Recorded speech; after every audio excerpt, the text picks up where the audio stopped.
just like to say, I'm now one of the 7.5 million on the waiting lists, waiting for an NHS operation. Had an awful month or so, in and out of the emergency department at Queen Elizabeth Hospital. Each time I was waiting between 5 and 6 hours in a packed waiting room in the accident and emergency centre. People, along with myself, absolute agony, waiting all that time to get seen and sorted out. That's bad enough. Someone I know, my wife who works there, went through accident and emergency the other day and commented, 5 or 6 hours, you were lucky. Today's wait was 12 hours and 20 minutes. Mentioned that to a friend of mine. I had to take a little boy there the other week. She said, yeah, ours was 11 hours and so many minutes. And you think, my God, this is just absolutely unreal. When I had to have a couple of procedures done, there was no bed for us to stay in overnight. I had the procedures done and was flung out, as everyone is nowadays, because there ain't enough beds. And Helen Mercer was alluding to the PFI, and you had the closure of hospitals like the Brook and Greenwich District, and everything was centralised at Queen Elizabeth.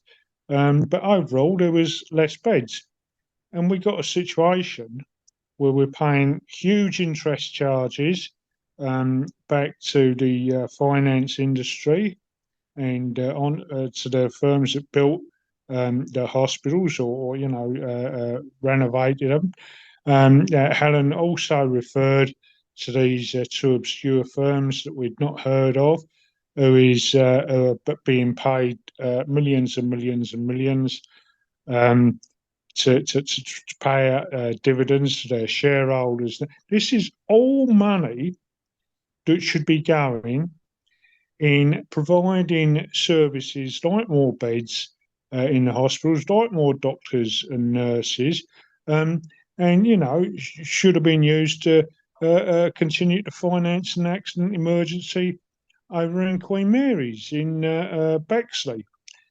Now, I think if we can get the people, with leaflets and arguments, why are you waiting all this time? Why are people in agony? Why are people dying? Why are people not being treated properly? And explain the reasons and the fact that there would be the beds, there would be the doctors, there would be the nurses, but the private industry, the finance industry, and all these elements are getting the money. I think we might get a bit more of an ear because people, I think, relate to that more. And just on the final point, I'm glad, Bob, that you raised about taking control back in our unions, because if we don't do that, we're finished, and the NHS is finished. The bureaucracy in those unions, the people on six-figure salaries have been clearly bought off, and it's down to the members to take their unions back. And I think if we are ever going to exert the relevant pressure inside the Labour Party, first of all, we need to take our unions back, and then we'll be in a position to actually start doing that properly.